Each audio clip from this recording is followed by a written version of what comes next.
आंकड़ों के संकलन की कुछ विधियां चल रही थी, इसके अंतर्गत हमने प्राथमिक आंकड़ों के संकलन की विधियों को समझा था। हमने उनके नाम तो आपको बता दिए थे कि प्राथमिक आंकड़ों के संकलन की 4 विधियां थी बच्चों। 4 विधियों में हमने सबसे पहले आपको बताया था कि प्रत्यक्ष व्यक्तिगत अनुसंधान। पहली जो विधि थी प्राथमिक आंकड़ों को इकट्ठा करने की, वो है प्रत्यक्ष व्यक्तिगत अनुसंधान विधि।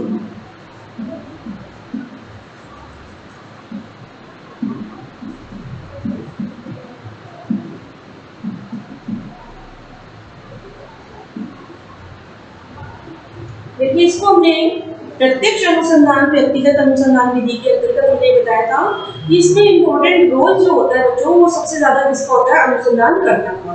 क्योंकि वह क्या करता है कि कुछ कार्य क्षेत्र पर जाकर के आंकड़ों को एकत्रित करता है, सीधे व्यक्तियों से संपर्क करता है और संपर्क करने के बाद वह अपने आंकड़ों को एकत्रित करने की रिपोर्ट तैयार यानी सूचना लेकर के लिखित में लिख देता है। इसी तरीके से हम ये कहना चाह रहे हैं कि कल मतलब पिछले वीडियो में हमने आंकड़ों के संकलन की प्रत्यक्ष व्यक्तिगत अनुसंधान विधि को पढ़ा, बच्चों समझा। तो हमने बताया था आपको उस वीडियो में कि हम इसकी उपयुक्तता, गुण और अवगुणों का भी आपको अध्ययन करवाएंगे। तो आज हम करवाने चाह रहे हैं प्रत्यक्ष व्यक्तिगत अनुसंधान विधि की उपयुक्तता। कल हमने इसका अर्थ समझ लिया था बच्चों। इस तरीके से प्राथमिक आंकड़ों को एकत्रित करने की 4 विधियां बताई थी। 4 में से पहली चल रही है, पहली में से भी हमने इसको अर्थ समझा दिया था। आज इसकी उपयुक्तता, गुण और अवगुणों की व्याख्यान करेंगे बच्चों। इसमें लिखेंगे उपयुक्तता।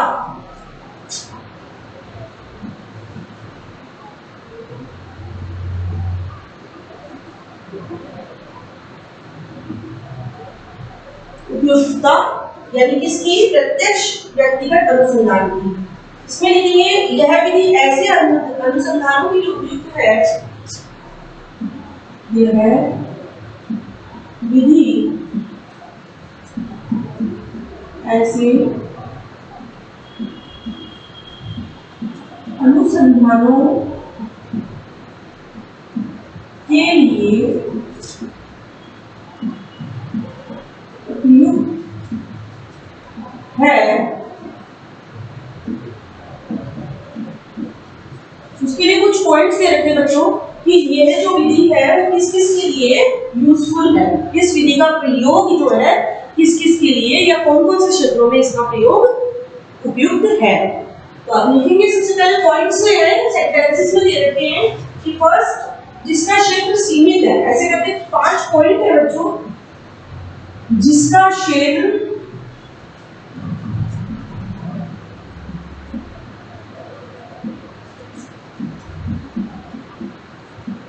सीमित है, अर्थात कि जहां एरिया बहुत कम है बच्चों, जहां पर क्षेत्र जो है विस्तार पूर्वक फैला हुआ नहीं है, वहां पर ये विधि उपयुक्त नहीं है। वहीं पर ये विधि उपयुक्त है जहां पर क्षेत्र बहुत लिमिटेड है, क्षेत्र बहुत सीमित है। इसी तरीके से बच्चों इसकी उपयुक्तता दूसरा पॉइंट बता रहे हैं, जहां आंकड़ों की मौलिकता अधिक जरूरी है, जहां आंकड़ों की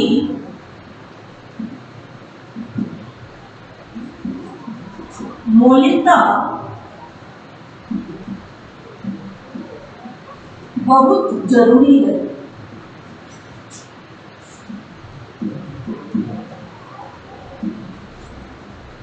जहां आंकड़ों की मौलिकता बहुत जरूरी है, वहां इस विधि की उपयुक्तता है।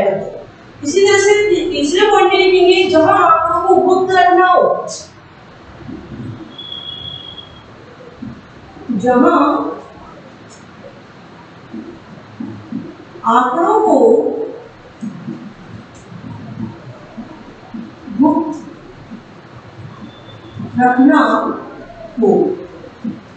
तो बच्चों कहने का मतलब है कि प्रत्यक्ष व्यक्तिगत अनुसंधान विधि की जो उपयुक्तता है वो ऐसे क्षेत्र में है जहां पर उसका क्षेत्र सीमित हो, जहां आंकड़ों की मौलिकता बहुत जरूरी है, यानी कि जहां पर हमें आंकड़े ओरिजिनल इकट्ठे करने हो या हमें ओरिजिनल रूप में वो चीज सूचना एकत्रित करनी हो, तो वहाँ यहाँ पर प्रत्यक्ष व्यक्तिगत यानी कि प्रत्यक्ष मतलब है सीधे व्यक्तियों से संपर्क करना। इसी तरह से जहां आंकड़ों को गुप्त रखना हो या हमें कुछ आंकड़े ऐसे होते हैं जो इम्पोर्टेंट होते हैं, सबके सामने नहीं बोले जाते हैं या जिनका सबके सामने नहीं विस्तार से पूर्वक व्याख्यान किया जाता, उनके लिए यहाँ जहां आंकड़े गुप्त रखने हो वहां ये विधि काम में आती है। इसी तरह से बच्चों चौथा पॉइंट लिखेंगे, जहां आंकड़ों की शुद्धता अधिक महत्वपूर्ण हो, जहां आंकड़ों की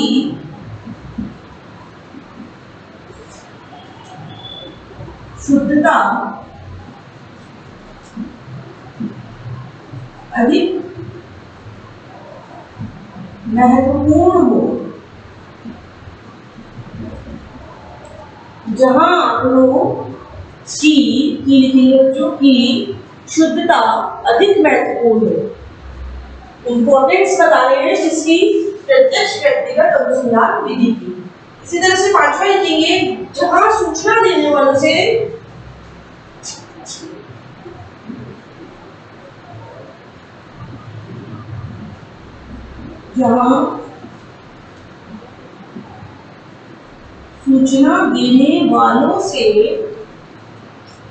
सीधा संपर्क करना हो,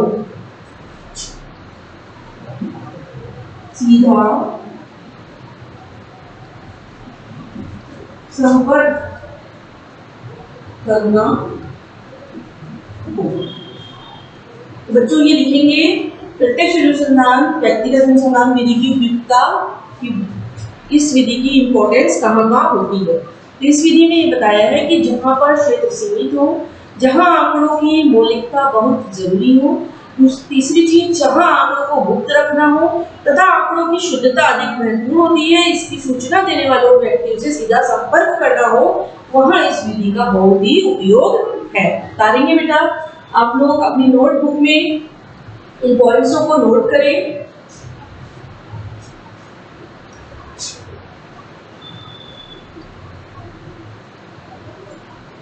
इसके बाद हम गुण और अवगुण लिखवाएंगे।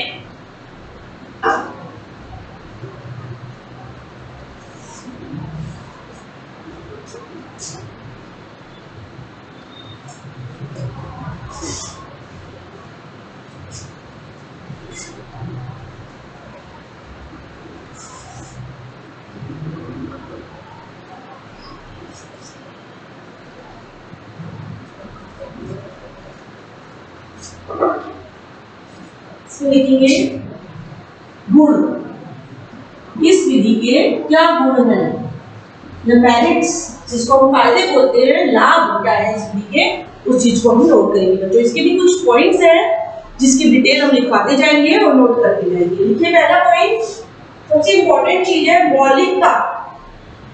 फर्स्ट पॉइंट लिखेंगे बच्चों,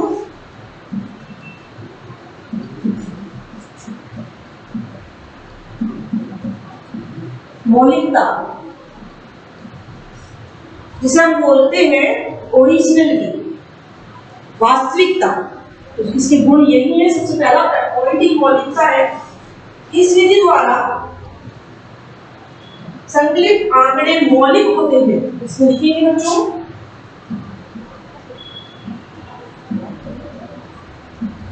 इस विधि द्वारा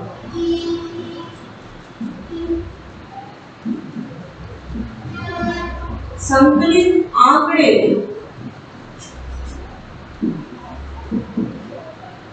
मौलिक होते हैं।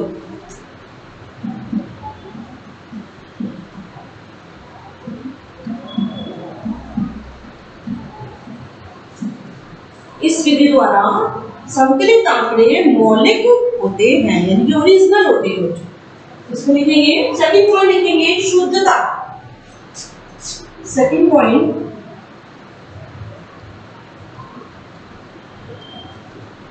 शुद्धता।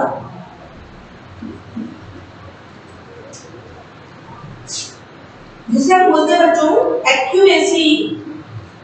कहने का तात्पर्य कि मौलिकता ओरिजिनलिटी कहलाती है, ओरिजिनल में जो हमने प्राप्त किया है वो चीज। और एक्यूरेसी, एक्यूरेसी उसको कहते हैं जो बिल्कुल प्योर होते हैं, हम जाकर के कोई चीज खरीद के ला रहे हैं अपने हाथों से। इस तरीके से इस विधि के अंतर्गत अनुसंधानकर्ता स्वयं जाकर के कार्य क्षेत्र में जाकर के आंकड़ों को कलेक्ट करता है, इस चीज को सीधे अनुसंधानकर्ता स्वयं लेकर के आता है, तो इसलिए इसको क्या कहा है, शुद्धता। इसमें ये गुण पाया जाता है। देखिए बच्चों, इसमें इस विधि से प्राप्त आंकड़ों में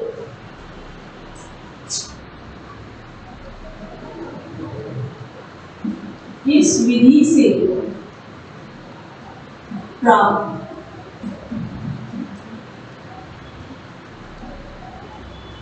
आंकड़ों में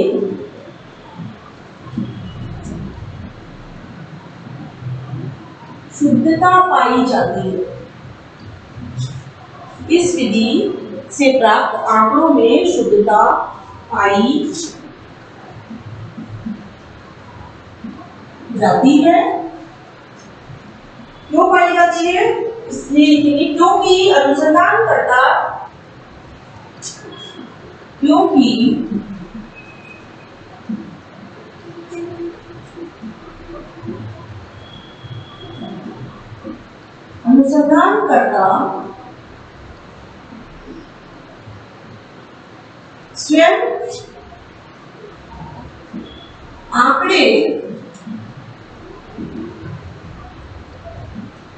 स्वयं आंकड़े एकत्रित करता है।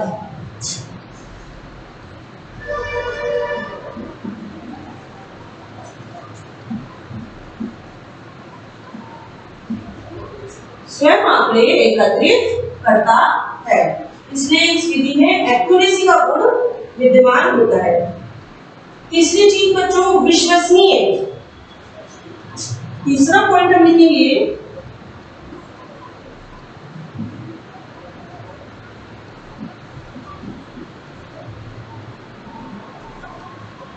विश्वसनीय, जिसको हम बोलते हैं रिलायबल। जाहिर बात है बच्चों कि अनुसंधानकर्ता स्वयं जाकर के एकत्रित कर रहा है तो विश्वसनीय तो होंगे। इंपॉर्टेंट चीज है कि अनुसंधानकर्ता खुद विश्वास पात्र होना चाहिए। हमने तो पिछले वीडियो में लिखवाया था कि उसको निष्पक्ष होना चाहिए, व्यवहार कुशल होना चाहिए, आदि उसमें गुण होने चाहिए। तो उसके गुणों के आधार पर ही इस विधि के अंतर्गत अपने आप ही गुणों का समावेश हो जाता है। क्योंकि इंपॉर्टेंस क्या है इसमें, अनुसंधानकर्ता अगर वो मौलिक है, ओरिजिनल है, प्योर है, विश्वसनीय है, तो सब चीजें अपने आप ही इस विधि की अपने आप ही सफल हो जाएगी। तो विश्वसनीय, रिलायबल, जिसको हम बोलते हैं, इसके अंदर लिखेंगे बच्चों, इस विधि द्वारा प्राप्त जानकारी पर पूर्ण रूप से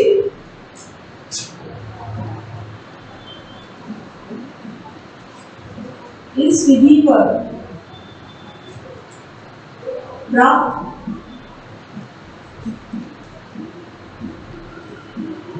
जानकारी, इस विधि पर या इस विधि में प्राप्त जानकारी पर, इस विधि द्वारा लिखो बच्चों,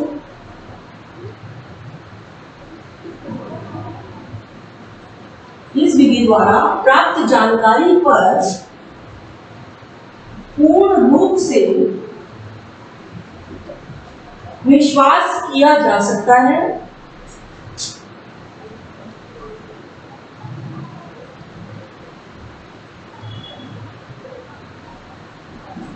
पूर्ण रूप से विश्वास किया जा सकता है।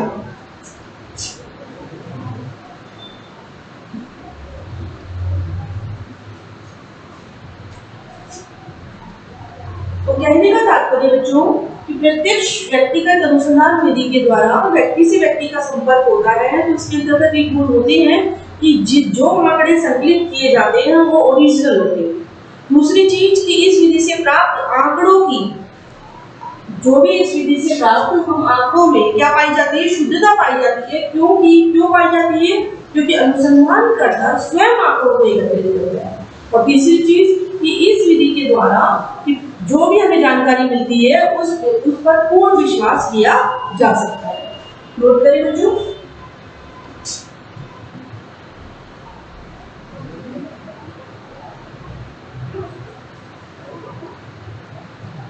गुण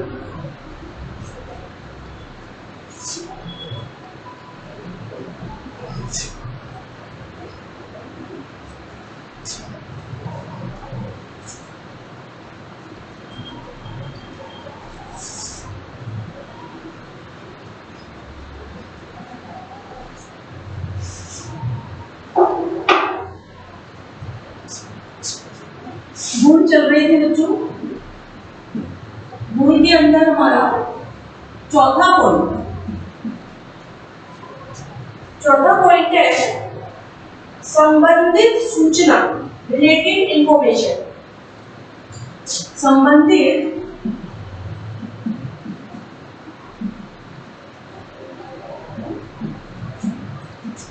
सूचना, रिलेटेड इंफॉर्मेशन, कि जिससे भी संबंधित सूचना हमें मिलती है वो बहुत ही उपयोगी होती है।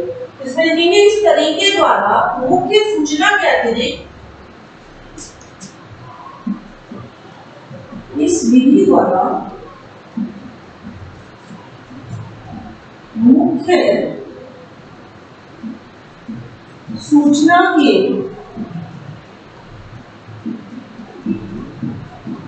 अतिरिक्त अन्य सूचनाएं भी प्राप्त होती है। लिखेंगे अतिरिक्त और भी कई उपयोगी सूचनाएं प्राप्त हो जाती है। और भी कई उपयोगी सूचनाएं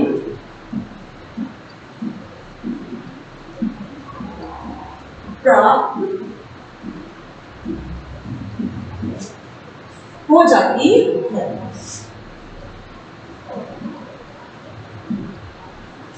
देखेंगे बच्चों, संबंधित सूचना यानी कि हम जब अनुसंधानकर्ता स्वयं जाकर के आंकड़े एकत्रित करता है तो उस सूचना के अतिरिक्त, क्योंकि वो खुद चाहता है तो एक कहते हैं कि एक के साथ चार काम करके आना चाहिए, वही अनुसंधान करता है कि अगर एक सूचना के लिए गया है तो उसके अलावा भी कई अन्य उपयोगी सूचनाएं उसे प्राप्त हो जाती है।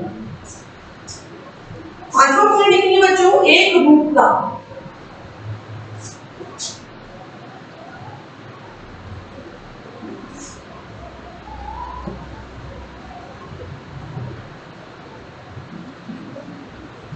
एक रूपता, इस विधि द्वारा आंकड़ों में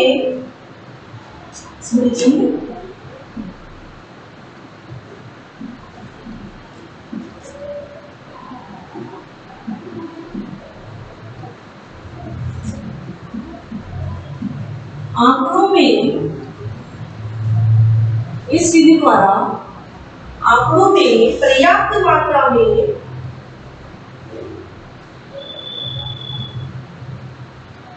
इस विधि द्वारा आंकड़ों में एक रूपता पर्याप्त मात्रा में पाई जाती है।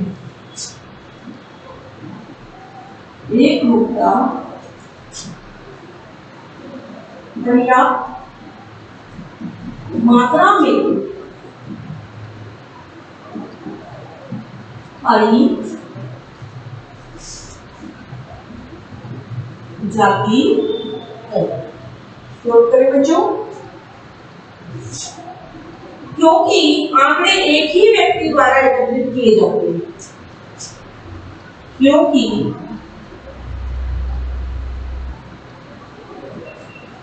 आंकड़े एक ही व्यक्ति द्वारा एकत्रित किए जाते हैं। नोट करें बच्चों, इसके अलावा इसके गुणों का 6th पॉइंट लोचशील। इसमें ये भी लिखेंगे बच्चों, एक रूपता के कारण उनकी तुलना में आसानी होती है। इसके साथ में ये भी लिख सकते हैं कि आंकड़ों में एक रूपता पाई जाती है, उसके कारण एक रूपता के कारण क्या करने में आसानी होती है, उसकी तुलना में आसानी होती है। इनकी आंकड़ों की तुलना में आंकड़ों की तुलना करने में आसानी होती है।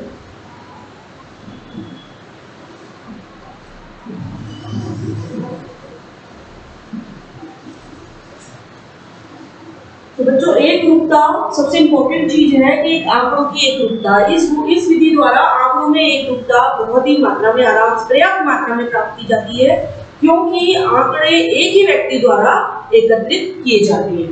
साथ ही बात में एक रूपता के कारण आंकड़ों की तुलना करने में भी आसानी हो जाती है। नोट करें बच्चों।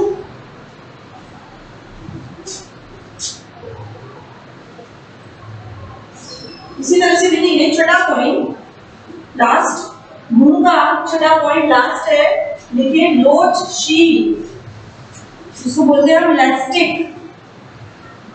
लोचशील। इलास्टिसिटी होती है इसके अंतर्गत आंकड़ों, इस विधि के अंतर्गत इलास्टिसिटी का गुण पाया जाता है बच्चों। यह विधि लोचशील होती है, लिखिए यह विधि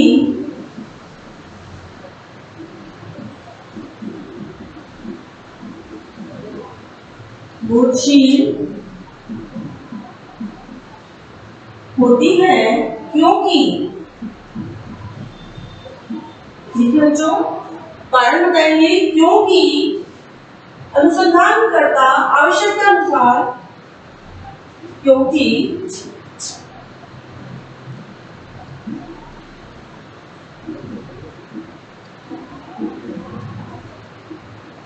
अनुसंधानकर्ता आवश्यकतानुसार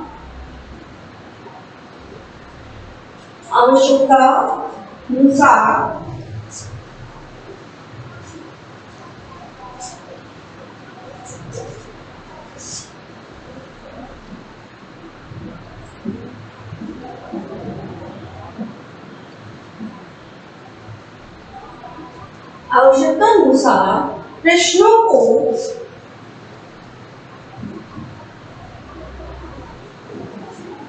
कम या ज्यादा कर सकता है।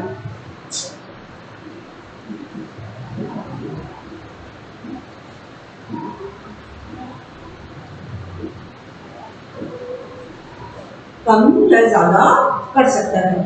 नोट करें बच्चों।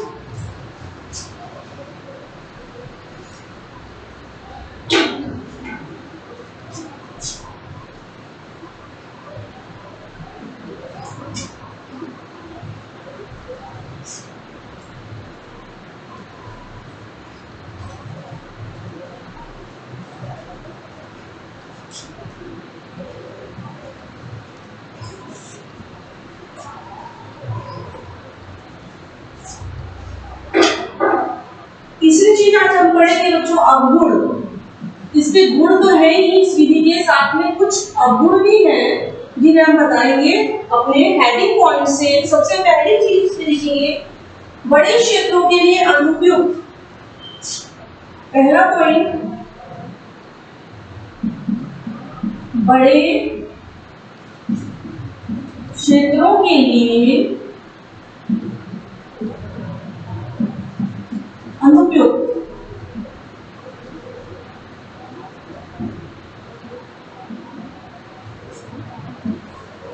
जैसा कि बच्चों हमने उपयुक्तता के अंदर इसको बताया था कि जहां क्षेत्र सीमित हो वहीं यह विधि उपयोग में लाई जाती है।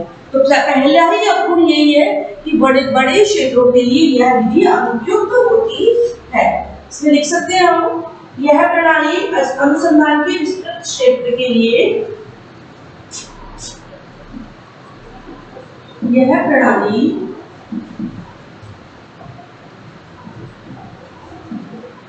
अनुसंधान के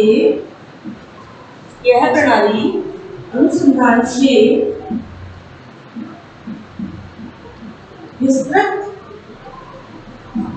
क्षेत्र के लिए अनुपयुक्त है।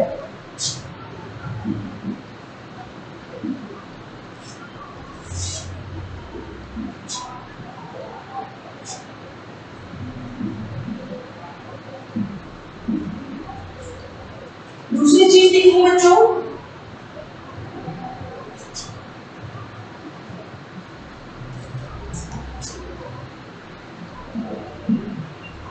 अनुपयुक्त।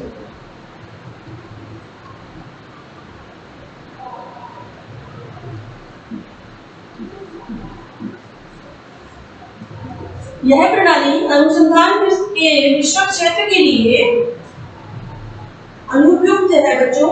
साथ ही लिखेंगे व्यक्तिगत पक्षपात। दूसरा अवगुण है इसके अंतर्गत व्यक्तिगत पक्षपात।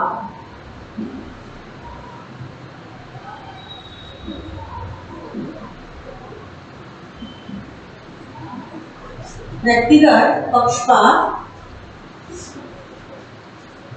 इसके अंतर्गत दूसरा अवगुण यह पाया जाता है बच्चों इस विधि में अनुसंधानकर्ता के लिखेंगे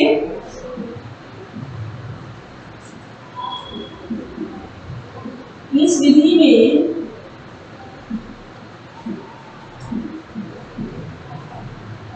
अनुसंधान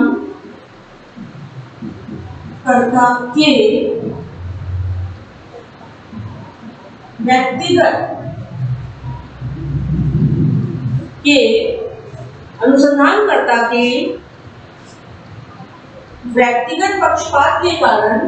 व्यक्तिगत पक्षपात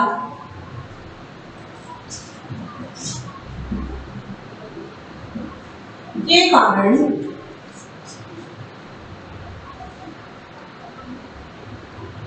परिणामों के दोषपूर्ण होने का डर बना रहता है। परिणामों के दोषपूर्ण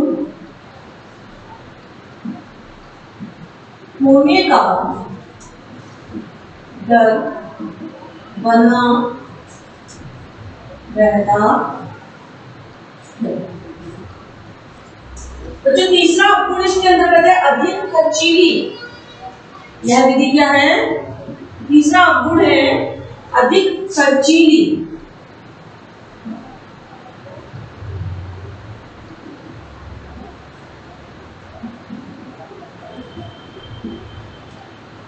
जैसा कि हमने कल बताया था बच्चों पिछली वीडियो में कि प्रत्यक्ष व्यक्तिगत अनुसंधान विधि जो है उसमें समय और धन और मेहनत सभी की ज्यादा मेहनत लगती है, अधिक खर्चीली होती है। ये इसमें अधिक समय धन या खर्च ज्यादा होता है इस विधि में। तो लिखेंगे अधिक खर्चीली। साथ ही इसमें लिखेंगे इस विधि में धन अधिक खर्च होता है तथा मेहनत भी अधिक लगती है। इस विधि में धन अधिक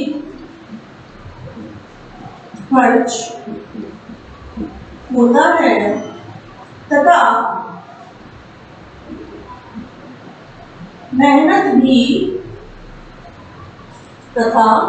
मेहनत भी अधिक होती है।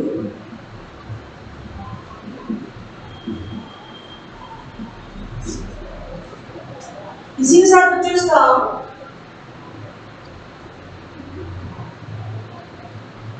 क्षेत्र जो हमने बताया था कि इसका लिमिटेड क्षेत्र होने के कारण यहाँ परिणाम नहीं लिख सकते। हम लिख सकते हैं कि सीमित क्षेत्र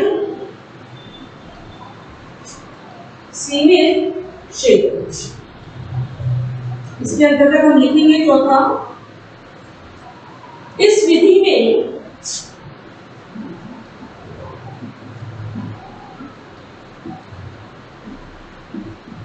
क्षेत्र सीमित होने के कारण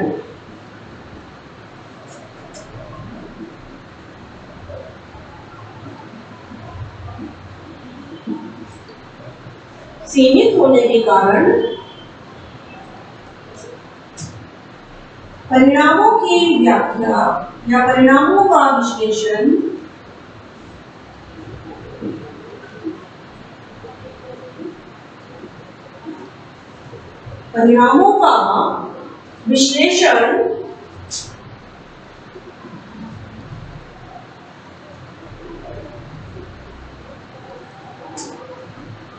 परिणामों का विश्लेषण सीमित होता है।